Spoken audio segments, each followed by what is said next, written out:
we go. Good evening, gamers, and welcome to another exciting episode of Games with Dave. Tonight, I have the pleasure of being joined by Violet Ballard from RV Games, a publisher of auteur tabletop games. Violet is currently working on a really cool project for Mothership Month on backer kit called Orgy of the Blood Leeches, which is, as I said, a part of Mothership Month. Orgy of the Blood Leeches is going to launch on November the 12th. I believe I get that right. And so be sure to click the link in the description to get sign up and get notified when it launches. Welcome to the show, Violet. I'm so excited. It seems like we planned this months ago and we've been waiting forever to talk. Yeah, I'm excited to be here. Very great and excited for Mothership Month. You are correct. November 12th, myself and 19 other creators, and including Tuesday Night Games, has their new book releasing. So it's really cool to be part of such a, thriving community right now. That is so cool. And like Mothership, I've never gotten to play it.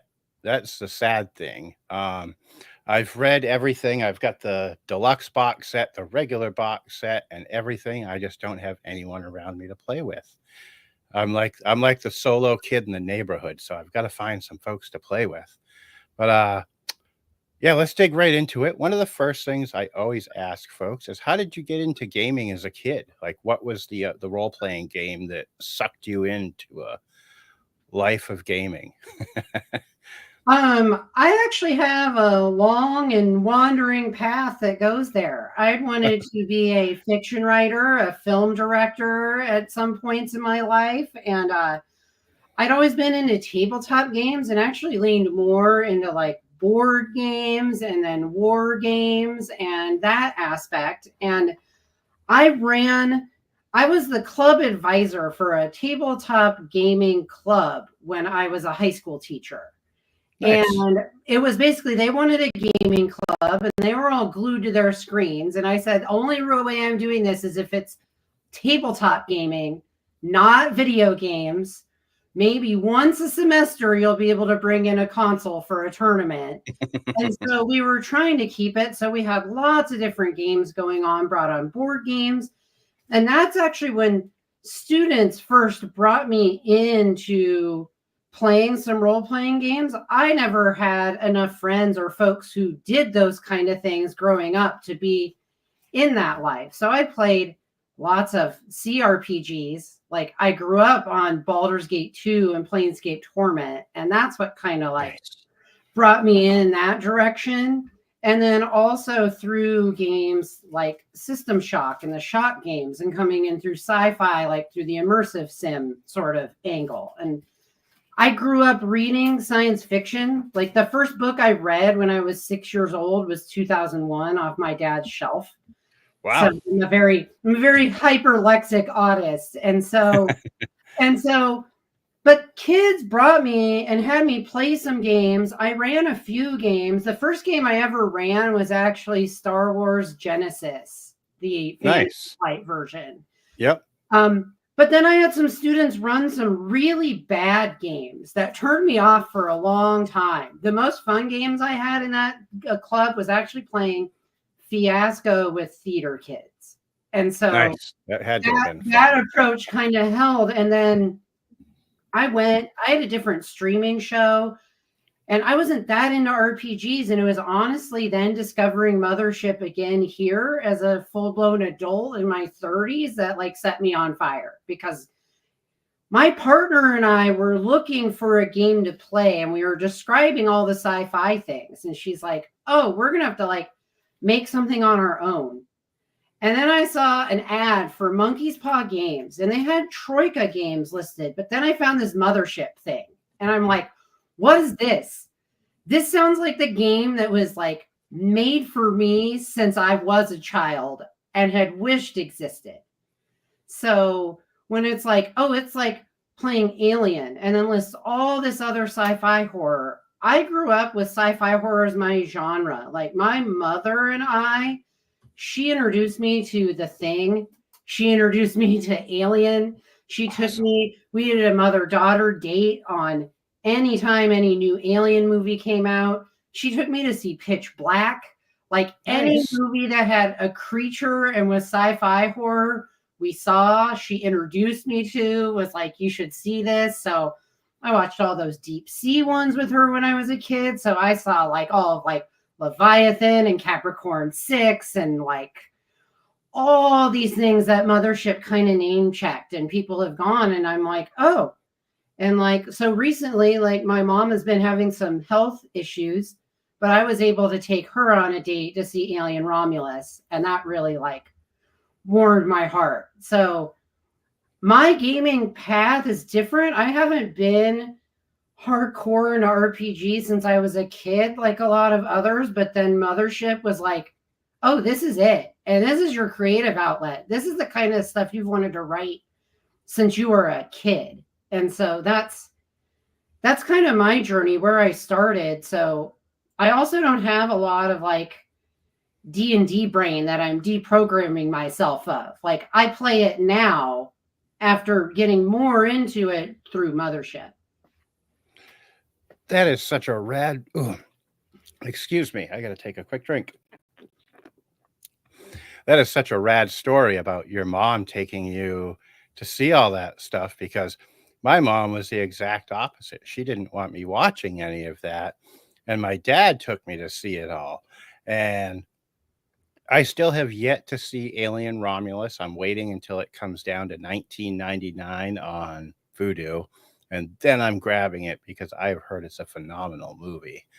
So yeah, it's a very fun time. I have to say, when I watched Alien Romulus, the whole time I'm so Mothership brained, I was like, oh, panic check. Oh, that's a theory. This is a sanity save. Oh, they want to do that. Oh, they need to make a body save to avoid this or do this. So yeah, I watched it and I'm like, someone wrote down their Mothership campaign. That's pretty funny. I find myself doing that with a lot of movies that I'll watch now. It's like, oh, roll a perception check or something like that. And I'm like, no, just watch the movie, Dave. And so I know we do have a little bit of limited time tonight, so I want to dig right into Orgy of the Blood Leeches. The first thing, I read an interview you had done, and the name of the folks that interviewed you just left my brain, as things always do. But I had read that you have been working on this on and off for about 2 years. Yeah, this is the project that I started when I first started getting into Mothership and understood that the vision I had was super big and super sprawling, and something that I didn't have the writing or production chops or skills or to do yet. And its idea was just the movie Shivers in space. Nice. That was absolutely how it started. The title even is Orgy of the Blood Leeches was the shooting title for Shivers, but then all the distributors and who were going to actually put out the movie were like, we can't call it that. And so they ended up naming it Shivers. And so, but I realized I was setting up something really big and bold and pretty audacious. And really all the work I have personally written and published up to this point has been like me practicing to be able to feel like I can pull this project off, because it's a big book. There's a lot of art. The ideal version is a deluxe boxed version modeled after like old GDW games like Highlight and Ashanti. So it comes with a bunch of maps and counters, and it's a big murder mystery, and it's bloody and erotic and queer. It's just a lot of things that push a lot of places. And so it has been 2 years on and off. Writing other projects is like the project I made, a programmed adventure called The Progeny, which can also be played in Mothership. It was me just writing for a game jam, a test bed for how the dungeons in Orgy of the Blood Leeches work. And there's a bunch of things like that where a lot of projects I have done have been me playing with ideas to be able to bring back to this game.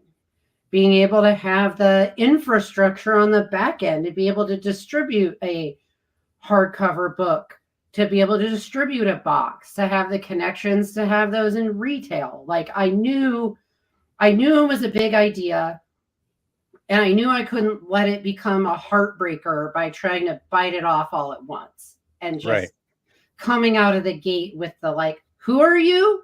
And you're proposing a 120 page book in a box with all these moving parts and these pieces. So I kind of had to prove to other people and myself that I can tell this important queer horror story that is at the heart of what this module is about. So speaking of the module, for folks that haven't checked out the backer kit page yet, can you give a rundown of just what Orgy of the Blood Leeches is all about? Yes. So it's all about a space station, Trellick Station. In Mothership nomenclature, it's an A-class station. It's supposed to have a population of about 500,000 people. It's modeled after the city of Oakland, California, is what my inspiration was. And so this is a space station that was started as a white-collar living facility for all these folks who work remotely, who work via slick space, as they talk about in Mothership. So through remote work, they're there, and they created this luxury living space station for them. Brand new condos, gleaming, went through a awful development process to get it there. And of course, though, this space station is set up, there's the luxury living, but then of course there are the folks who need to serve all of these people who have a different area of the space station they live in. And then of course there is a very secretive, hard to get into executive ring donut. And so what you have is this already like stratified space station, and a sex worker, a trans sex worker named Brianna Pilgrim is murdered. And not just any murder, she is found vivisected in the midst of this space station being locked down in a quarantine for the blood leeches in the title. So people are being infected, being inhabited, being mutated. It makes people very, I will say, intuitive, but it also makes them aroused. It can make them seem unpredictable, and they start to change in very, what can appear to be monstrous ways to folks who aren't part of these leeches, aren't part of it. And since it involves a trans sex worker and this kind of like pestilence, there are people who are springing on this to start a war. There's a reactionary feminist coalition of radical feminists and corporate fascists who are trying to come together to start a war. And your party is working for the Interstellar Sex Workers Union to figure out who killed Brianna Pilgrim in the midst of this quarantine, in the midst of this powder keg situation, to be able to find some justice for her. And so that's kind of the start of this sprawling piece through a whole city, through all the different factions and people involved. It actually has a lot similar with like a movie like Chinatown. It's funny because that's one that popped into my head, and hearing you talk about the mutations brought The Thing right to mind, and also, like we were talking about before we went live, of Cronenberg, and I'm like, I can't wait to play this. This sounds so fun. Yeah, Cronenberg, as I said, the shooting title is based off of Shivers. And then conceptually, though, the film of his, Crimes of the Future, has a lot to do with this game, because I find Crimes of the Future to be Cronenberg's most like hopeful movie he's ever made in a very interesting way. And that's the one that people have said, did you write a trans movie on purpose? And he was like, I didn't, but now that you say that, please, you can interpret it that way. And so it's very much about like the unknown and things that people aren't familiar with that are different can look very grotesque and monstrous to people who are on the other side and don't understand. Yep. That there's actually a real beauty to it, and there's a way that people find themselves and just that beauty in what can appear to be grotesque. So that is all of that is that's the kind of pretentious artist in me, is those pieces. Like there's layers underneath all of these. Like, I'll have to say the movie that is most recent, that has given me the most artistic license to go with it, has been seeing The Substance. Everybody has been telling me I need to watch that, and I'm writing it down right now. Yes. So I make it a point to do so. And it is Cronenberg and Lynch inspired, like this module, because this module really is like, if you took Shivers and you took Twin Peaks Fire Walk with Me, and then you put them together into a setup like a city, like size, like Chinatown, it's that sort of investigation and that sort of life and depth. And The Substance has body horror in it, but it's not about it thematically. It's about how that's a movie where a director who's only on her second feature had a vision that was really big and really bold, and she went with it, didn't let herself get dissuaded, didn't let it get watered down. And so it worked really well because it was big, it was bold, it was her vision. And the way that movie has subtext, it is about how women are portrayed as they age in society, but it's not very subtle about it. And that I actually really like. I like subtext that's pretty loud.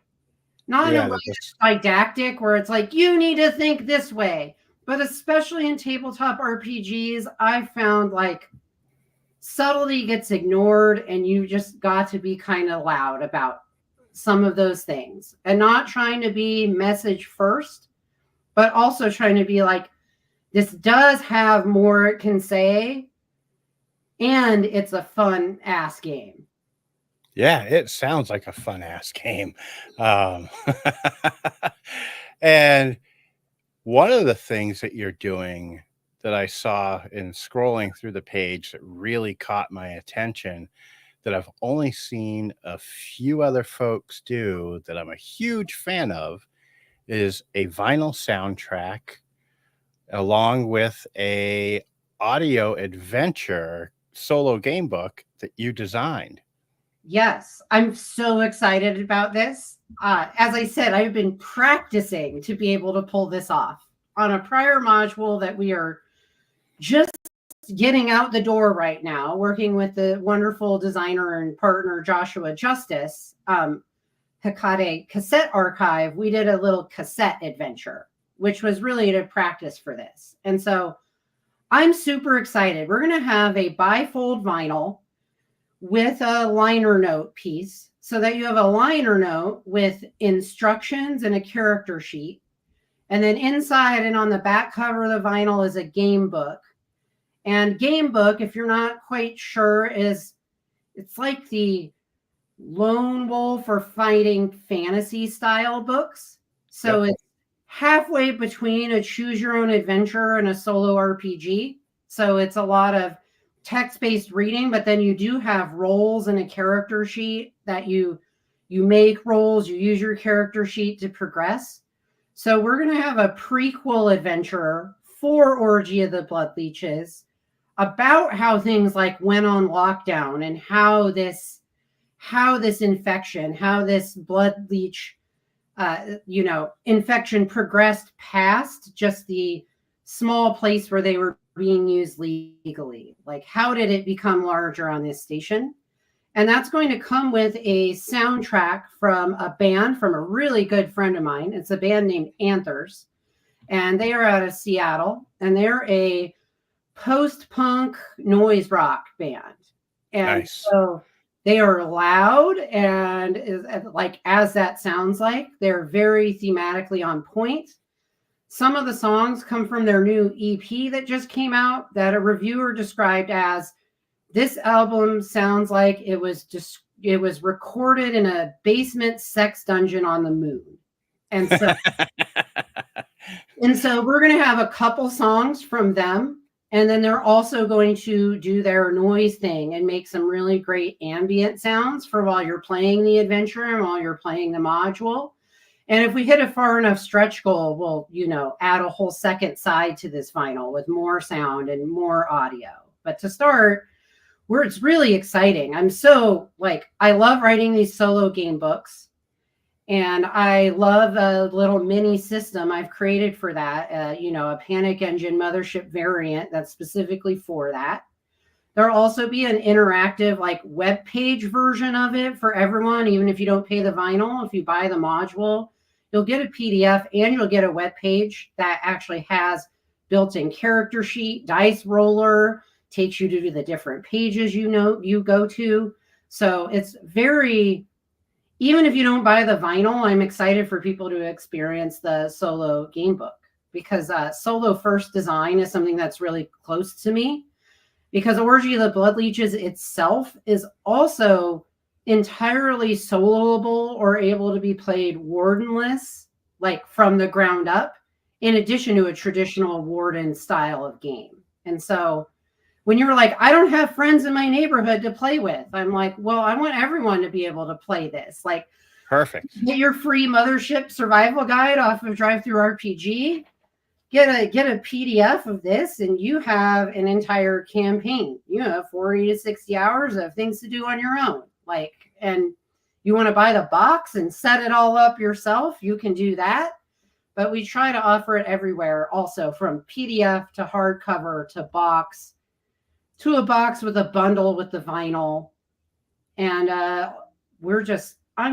thank you for bringing up the vinyl. I'm super excited being able to put one of those together. And I got the inspiration I collect lots of old OSR era games, but not necessarily just RPGs. So I collect old metagaming micro games, which were Ziploc or small box games that were Beer and Pretzels entry-level hex encounter games. So the game Ogre actually started as a micro game. The game Car Wars, which is now gigantic, actually started as a micro game. And a lot of other pieces like that. The Fantasy Trip started as a micro game, and the Fantasy Trip eventually was proto GURPS. That was Steve Jackson before he was Steve Jackson Games. And so there's a lot of history there. And in that same realm, there were people making those small games, but this company, Yakinto, was making, they were like, oh, everyone else is making bookshelf games. People like SPI and Avalon Hill were making bookshelf games. They go, we're going to make record shelf games.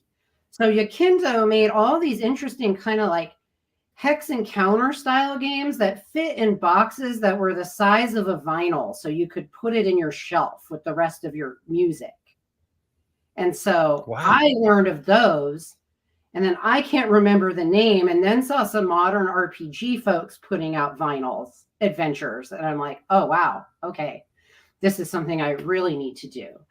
But I'm a historian of not just RPGs, but that whole era of games and gaming.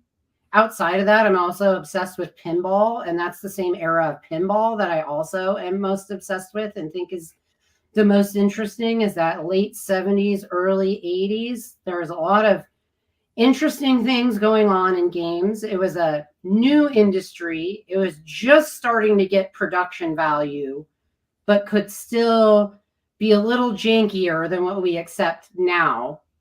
And so it was so it's one of those. So I have a whole collection of all those text only GDW games, not just Traveler, but they're miniatures games based off of that. And so, yeah, there was a lot of old school reading that went into not necessarily the game design, but into the product design and packaging and how I thought about like, what is this as a whole product? That is so cool. I love how steeped in the history of this style of game you are. It is so cool. And kudos to you. I mean, you just I have never heard of Yakinto Games, and I'm gonna be looking that up as soon as we get done and seeing if I can track down any of their products because I've got to try it out. Oh, there's one that's like a punk rock zombie game of theirs that's a vinyl game that I've wanted so bad, but it's like so expensive to track down copies nowadays. But the art is so cool. Like I'm like, oh, this is like a thrash metal album cover, but no, it's a game. Very cool. That just instantly makes me think of Return of the Living Dead. Yes, it is like Return of the Living Dead, totally. And so that's where I'm like, oh, I want those. So yeah, it's I have just done a lot. I do a lot of historical deep dives when I am stuck. When I'm like, what do I write? What am I thinking about this? And that's when I go and I read a lot more old games than I even do like new ones. That's so cool. It's funny to hear how you've talked about this because as we were talking before, I've been kind of jammed up in my head trying to get my game out. And I think I've got to do the same thing to just kind of unlock things in there. But we're not here to talk about me. What another thing that you have so much cool stuff in addition to the vinyl going into this. We already mentioned the box set, but you've got a book of tables. Yes. And So the box set, I can talk about that. As I mentioned earlier, it's based around the older style of kind of like box games that game designers workshop would put out. The Traveler Game Designers Workshop. nice. So GDW, and the games of like Frank Chadwick. And there was specifically this one, High Lightning Ashanti. And what High Lightning Ashanti was a set of rules for Traveler that you could use for like tactical on-ship close quarters combat. And so you could get those rules as just a book. I believe they also had them called just as the rules called Snapshot. But then High Lightning Ashanti was an entire boxed game with an entire scenario, 14 by 22-inch maps, which is just like really wild. But it had every deck plan of every deck of a large military ship. And then it came with about 120 counters for enemies, enemies, player characters, all of the above. And so for me, that at the heart is what this module is it is a Mothership campaign in a box where you have all the maps, you have counters, you have warden aids and materials and player aids and materials that come in the form of like cards with stats and trackers on them. And then that book of tables is specifically designed after all those old war games. And even Traveler has it now where you have the whole book with all the tables integrated. But then there's that smaller book, which in old war games was literally, they told you like cut off the back page of the manual. Yes. But that was in the instructions back then of here is this book of like, this is just like the combat results tables and the tables you'll have to roll on. And so like, if you have the box set, you can have out this book of tables, you can have out the cards, you can have out the maps, and you don't even really need to be in the book at all. And so that's sort of the big idea is that virtual tabletops were invented to kind of like replicate the tabletop gaming experience.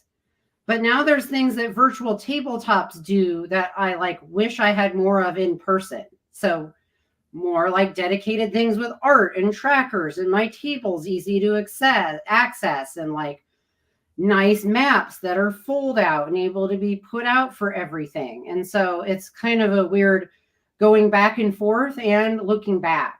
And the stock version before any stretch goals is just counters. So it'll be punch up counters. If we raise enough, those will move into cardboard standees in addition to the counters. But we are not, I will say this very loud to folks, we will not do miniatures no matter how big the project gets. We are sticking to cardboard. That is like the extent, but it'd be very cool to offer some standees if we raise enough money, just because I cannot do enough but rave about the art Amanda Lee Frank has done for this module. And being able to have those in standees, being able to have her draw some more art for character art. And a big piece that this is funding, yes, there is the physical production of hardbound books, of a box, of a vinyl. But a really cool piece is throughout this book, we're going to have like full spread pieces of a small graphic novel about the final 2 weeks of the life of Brianna Pilgrim before she was murdered. And these are going to be full spread, full color, mixed media art by Amanda. So a lot like the art you've seen in the recent Liminal Horror module, the parthenogenesis of Hungry Hollow. Yep. And so it's Amanda, it was like, I'd really love to move beyond just the like black and white style we've established for the spot art. And so it's really exciting to get to do such a big collaborative art project with Amanda, because 1, she's super good. 2, she's super fast. 3, she's absolutely professional and a sweetheart, and just can't say more about working with her. And we're on a wavelength where like her art drove a lot of this module. As I said, I had the idea of like, oh, it's Shivers and Twin Peaks in space. And I'm like, so I know there's these leeches that are infecting people. I don't quite know what that looks like. I sent her a brief, said I'm thinking about these things, told her that the end stage of it needs to end up looking like the end of the movie Society. And Nice. and she came back to me with 3 different 9-stage life cycles with sketches for these creatures. And then I'm like, actually, it's all of the above. We're going to be using these 3 leeches. We'll use these pieces. And it progressed beyond a single leech to this is like a combination of 3 infections. 1 that attacks more like mental capacities, a psychedelic leech. Another one that's about the autonomic system, so it taps into heart and blood flow. And then another that taps into endocrine systems and hormones. And so the hormone one is the one that makes people very aroused. It's the one that changes people's bodies to be very androgynous in ways that make people uncomfortable. And all of those together are what combine. And some of this was, I started this idea long enough ago. Why am I writing about a quarantine? Well, we were still back in quarantine and lockdown when I was thinking about this idea. Right. And I was looking at us coming into the triple-demic period where we were very worried about COVID and the flu and one more seasonal infection all coming at once. So when I'm like, no, this is actually a combination of 3 different leeches, 3 different infections that all come together to make the larger infection and larger piece that this module ends up, turning into. So cool. I can't express love, doesn't even encapsulate what I'm thinking of everything that you've put into this. And even though you say you kind of worked on it on and off for 2 years, it sounds like you were really immersed in it for 2 years at the same time. Yeah, I guess so. When I say on and off is as far as like active words on the page writing. Gotcha. Where I'm very much a like binger as far as writing like that goes. Like I will be immersed in it and always having it in the back of my mind and thinking about it and working on other projects.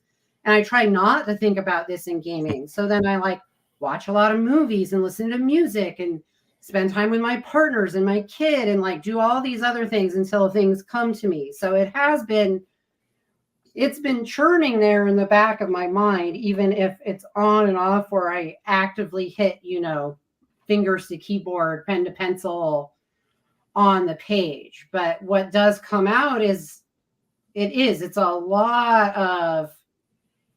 a lot of things from lots of different places and lots of influences from all of the above: gaming, music, books, movies. And that's what I love about it, is it takes so many mediums and turns them into different mediums, and it's so neat. Um, One of the other things that I read, and it's perfect that you brought up Amanda, was that you have an art first approach with things. Could you describe what that is for folks that may not know exactly what it is? And then can you explain, yeah, just really how it works? So, quite a few people, when they're writing games, really do take things a little more in a vacuum. Like, they write their manuscript, and I have my manuscript, and I work through that with an editor, and I have my edited manuscript, and I take that into layout. And then when I work in a layout, it's like, I need spot art here, here, and here, and here, in these places. I want an illustration of this that's in the text.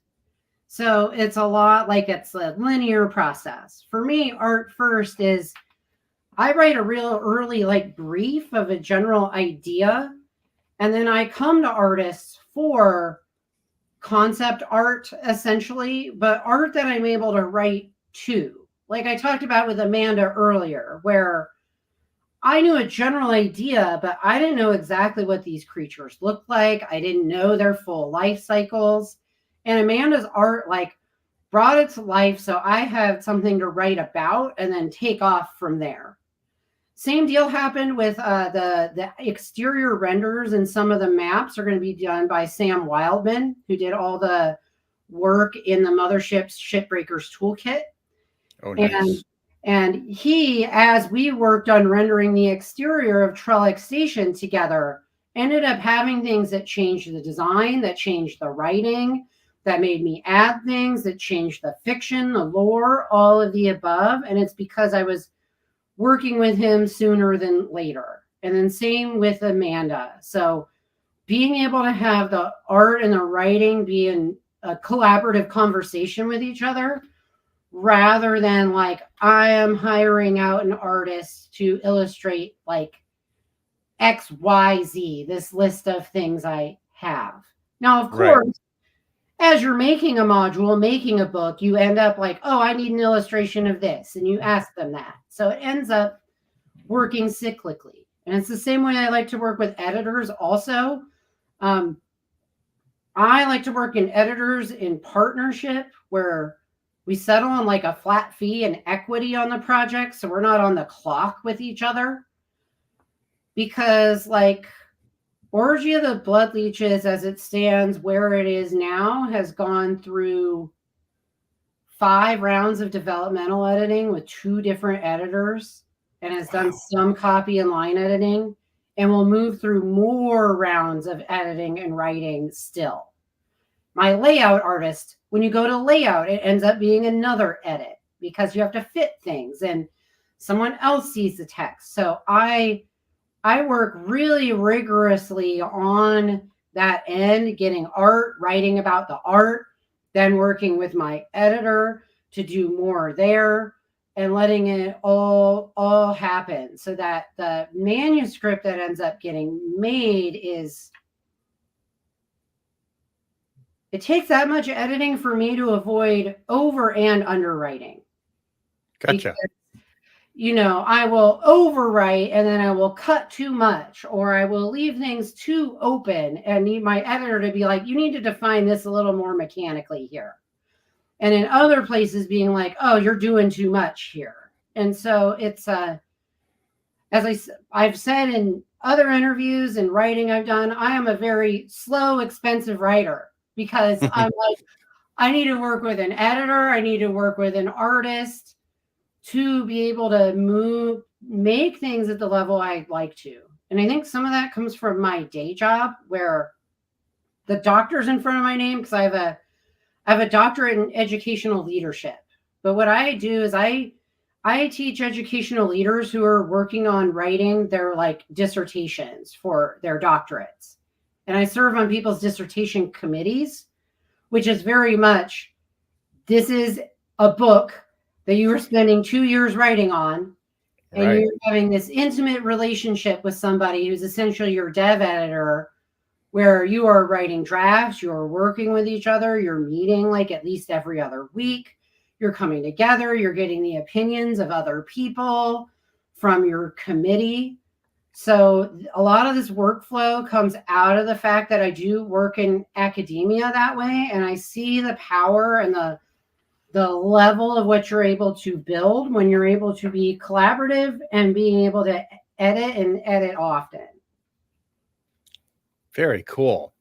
I know we do have a limited time, and I want to make sure before we do wrap it up for the night that I give you the opportunity for you to tell folks where they can find more of your work, more about you, and more of the awesome stuff that you do. So you can find more about us at our RV Games shop, which is shop.rvgames.company. That's where you can buy other things. But we also have crowdfunding that's still open for late pledges. I'm distributing quite a few people also for Mothership Month in addition to my own work. And to learn more about that, I have a Substack newsletter, which is one of my favorite things to write in, actually.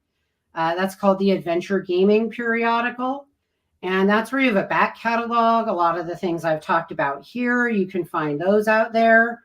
And I'm also always on the Mothership Discord. People know who I am there.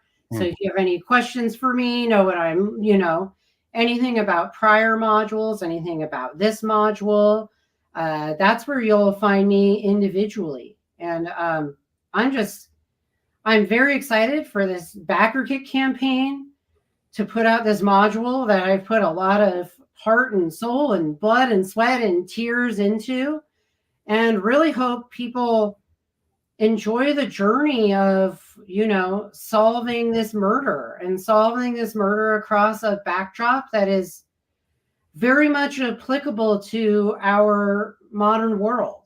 Because I made this game about solving the murder of a queer sex worker, about opposing the forces that are anti-queer, that are anti-trans, because I'm a publicly out trans woman. I have a trans child, and I want to make art that's trying to put out perspectives there that in some way helps me make like that better world for my kid, like to be able to be in. And so just trying to create some empathy for things you may not fully understand. That's awesome. And I love it. And I would love to have you back on to talk some more at a future time. But thank you so much for joining me tonight. And this launches, Orgy of the Blood Leeches launches on November 12th. There is a link in the description for you to click on and sign up to get notified when it launches. And you should definitely do so because, as I'm sure you can tell, Violet has put in a lot of work into this, and it's going to be awesome. Violet, thank you so much for joining me tonight. Thank you for having me. It was a real pleasure, and I would love to join you more to, just talk more shop, I think is what another appearance would be about. And it would be a lot of fun. Yeah, that sounds fun. Tonight was wonderful, and I hope everyone has a great evening tonight. Likewise, and folks, have a great evening, and be sure to back Orgy of the Blood Leeches on November 12th. And other than that, have a great night, folks, and we'll catch you next time.